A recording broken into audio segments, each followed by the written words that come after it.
on Thursday. So have you had a day off? No, I was in the office. But this is a day off for me. You know when it's a day off for me? Once we get into after lunch, which is what I'm really inspired to share with you. What I'm sharing with you at this stage is the illusion. That's boring. Oh, was my mic on? Oh, sorry. So I spoke a little bit about thoughts before, your thinking, the thinking that's taking place. And, you know, every thought you have is limited. You know, the lady said it back there. What was your name? I'm going to keep referring to you because it was so brilliant. Ellen. Ellen said it before. This, positive or negative, it doesn't matter how positive it is or how negative it is. It is limited. You're not a finite being. Who you truly are is an infinite being, and you came here to forget that and then realize that you're an infinite being and become conscious that you're an infinite being, but playing in a finite world. And there's a purpose behind that. You'll understand as we go along. Why would you want to be playing in a finite world? You'll understand that as we go along.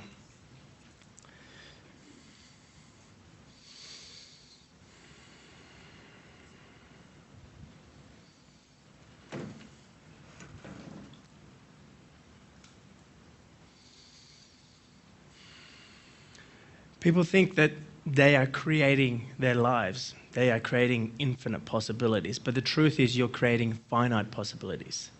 Who you truly are is an infinite being. The thought that you have, that I'm talking about the thought that you have, I'm talking about the thought that you have as a positive or a negative charge, is what is creating what's infinite into finite. You as a being are manifesting infinite possibilities into finite possibilities. But what we continuously think is it's the thought that creates our reality. The thought creates your perception of your reality. Okay, just understand where the thoughts come from. The thoughts, these positive and negative thoughts, which are not free thoughts. They're not your creative thoughts. They're not your loving, universal, infinite love thoughts. They're your human-made love thoughts. Okay? We continuously think, well, it's our thought that creates the reality, but it's not. Our thought just creates your experience. It creates your perception. Okay? Here's the thing. Your thought is like, I think it's important for you to understand where it comes from. All these positive and negative emotions that have not been embraced, that you've become addicted to, that you've been suppressing, that have not been neutralized, become like baggage. And you hold on to this baggage. So if I can refer this to your trash can or your garbage bin at home, you continuously dump things in the garbage bin, yes? Over time, you start to maybe chuck some eggshells in there, some eggs, some fish, some real smelly stuff, some fruit. And over time, the garbage starts to overfill and it starts to stench. And then probably men, your wife will probably go, honey, go and take the garbage out. And you're sitting there watching the football and you're like, okay, honey, I will. And then she's like, did you take the garbage out? I can still smell it. You're like, all right. So you get up, but then you look over and the football team's about to score. So you're thinking to yourself, I'll get the Glen, what is it called, Glen 20? And you just go, shh, and you're watching the footy. Shh. Yeah, the smell's gone. Okay? And you sit back down. All right? Your wife thinks that you've taken the garbage out, but over a little bit of more time, the stench gets stronger and stronger. That stench is your thoughts. The emotional stuff that you're continuously suppressing within yourself, the things that you're holding on to, the charges that you're holding on to, becomes an expression. Remember I said everything starts to express through your thoughts and through your body. It starts to express through your thoughts. The smell is your thoughts, is the thinking that's taking place. But the only way, and what we continuously do, is try to fix the thinking. We continuously try to go into the garbage and try to fix, improve, or change. What's in this garbage that smells? Oh, it's the fish, and you just take the fish out. Oh, it still smells. Well, or you get the Glen 20 and just go, shh. We're looking for quick fix scenarios. But the idea is to be able to take the entire trash out. But for me to help you take the entire trash out, it has nothing to do with fixing, improving, or changing. It has to do with realizing the truth of what the trash is. This here.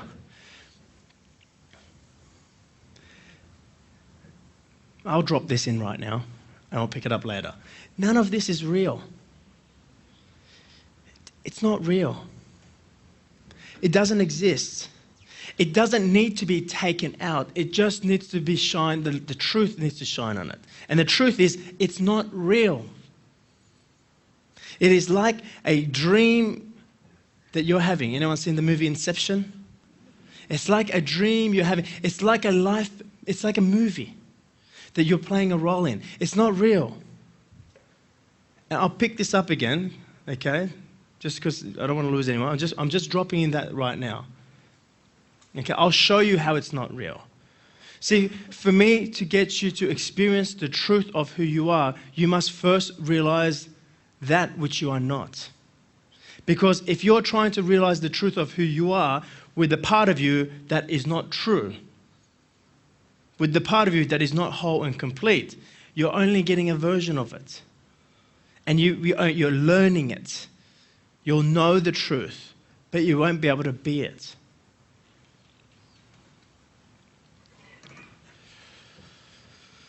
So, this thinking that takes place looks something like this.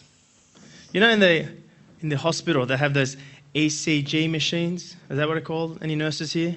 ECG, you're a nurse? Is ECG? ECG. Okay, the ECG machine measures your heartbeat, and it goes something like this. Beep, beep, beep, beep. Well, imagine that being a measurement of your thoughts. And you have your positive thoughts and you have your negative thoughts. But in the middle, you have thoughts that are neutral. You have the past, you have the future, or vice versa, the future or the past. Okay? What I'm drawing up here is what I want you to relate to is back to what we talked about here in the box. These positive and negative thoughts that are past and future related, I've just drawn them up here. And as you go down the journey of truth, you see, each one of these thoughts, they say we have 60 to 80,000 thoughts per day, each one of those thoughts is like a prison bar, keeping you imprisoned. Those everyday thoughts, not your creative thoughts, not the thoughts that come through you. That's not what I'm talking about. Okay? I'm talking about the thoughts that you do. You as the identity. So, we spoke about before to die before you die. To die before you die, and by the way, this is why this is commonly referred to as life's roller coaster. Because what happens is that who you truly are, or I may refer to as the universe, okay, just for this example, the universe is always trying to bring you back to who you truly are. You came here to lose yourself, but then to awaken. Well, you guys did anyway. You guys that are sitting here right now, you guys that are watching this right now, that's what your game is. Some people came here to play the game of being unconscious. And one's not better or worse. When you don't know you're unconscious, you have no reference that it's bad or good. So what happens is that things in your life start going well. And this is how you know it's the ego's voice. The ego's identity, the ego's character is always to build you up or to beat you up. So the voice that is building yourself up or the voice that is beating yourself up is the ego. The ego always has the tendency to give credit to something outside of yourself or to yourself, or to give blame to something outside of yourself or to yourself. Does that make sense? Then the moment you notice you're building something up, building yourself up or beating yourself up, the moment you notice that you're giving credit to something or blaming something, just know that is the voice of the ego. It builds its character, it builds its identity through that, through building up, through beating up, through giving credit, through giving blame. But the universe is always trying to bring yourself back home, back to who you truly are. Who are you truly? Who you truly are is not these thoughts. Who you truly are is this center line. The center, remember? The seesaw. Okay? You go up and you go down. And what's in the center? The up and down happens, but when you are in your center, you don't get moved up and down. Does that make sense? So this is what life looks like. You know, you're going along and you're thinking, you're having these thoughts that I'm so fantastic, and you're starting to build yourself up. Oh, look at this, I can't go wrong, and you're having your ups and downs, and the universe keeps trying to bring you down to the center. And you're at this peak here, and you're like, life is fantastic, building yourself up. I'm really good at this. My shit don't stink, that kind of thoughts. And then along the way, the universe is like, okay, we need to bring people and create circumstances in his or her life to bring him back down to the center. Okay? So then you create like somebody comes along or a circumstance gets created in your life to humble you. The humble is here in the middle, right? So then something happens and you lose your business or you lose your girlfriend or something goes wrong and you start going woo, back down to the center. But because you're stuck in the story and you're having a deep negative or positive reaction, in this case a negative reaction because you're dropping down, because you're stuck in the story, you're unconscious, you are unaware that you've come to the center. And your ego's voice kicks in and it starts, over here it was building you up. Now it starts beating yourself up. Oh my God, I'm terrible, I'm a loser, I never knew anything about business, or I never knew anything about men, or whatever it is, and you start beating yourself up. So then the universe is like, I missed the point. Let's bring people in their life and circumstances to help them back up. And then someone comes into your life and goes, you're not a bad asshole, you're all right, and tries to pick you up, and you're like, no, I'm terrible, and you start going back down. And then someone goes, no, I will help you. And people and circumstances change in your life to help you come back up so you can rise again. So things change, and then you're like, oh my God, the trend is changing. Things are starting to work for me. I got this, man. I am the best, man. I've got way higher. I'm better than you, and you start climbing this ladder up here. Can you see what I'm saying? The universe is like, they missed the point again. Okay, send people and circumstances into their life to bring them back down. Then you start the whole process down. You're trying to struggle against it. You try to climb against it. But ultimately, it'll suck you through and bring you down into your center. But because you're unconscious, you start beating yourself up and you go all the way down again. You get the point? The question is, how long do you want to keep playing that game? You're going to play it over and over again until you bring awareness. Not trying to change any of this, but become aware. You see, when you become aware, awareness is like when you're unconscious, you're far, far down the seesaw. Very far. Imagine a seesaw that's kilometers long. And your up and down is huge. But as you start to become aware, and awareness is non-judgmental. You become aware that you're experiencing negativity. You become aware that you're beating yourself up. You don't try to change it. You just become aware. Awareness is like shining light onto a shadow.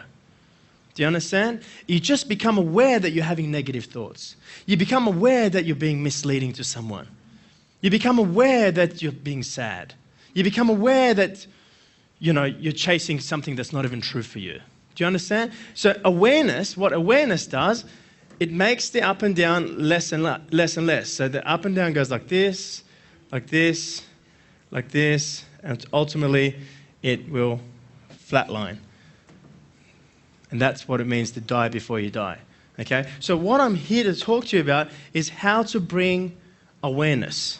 Okay? But the first thing that I want to bring awareness into is that which you have made real. You have made it real, but it's not real.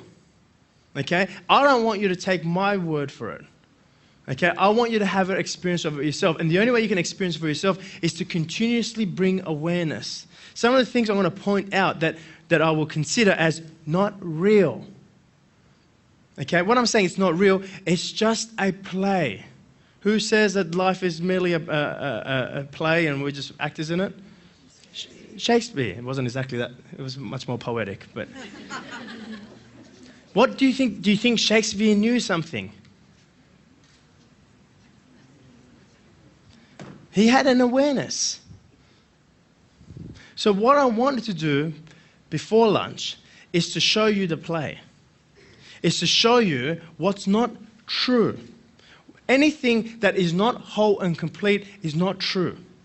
Yes, you're this body, but that's not who you are, so this body is not true. It's not real. It's masking what's real. If you can see what the body is the body a mask? Yes, that's true. It's a costume. It's the costume you're wearing on your grand stage. The grand stage that you call life. Okay? So none of this you will understand unless I first point out and show you what's not true.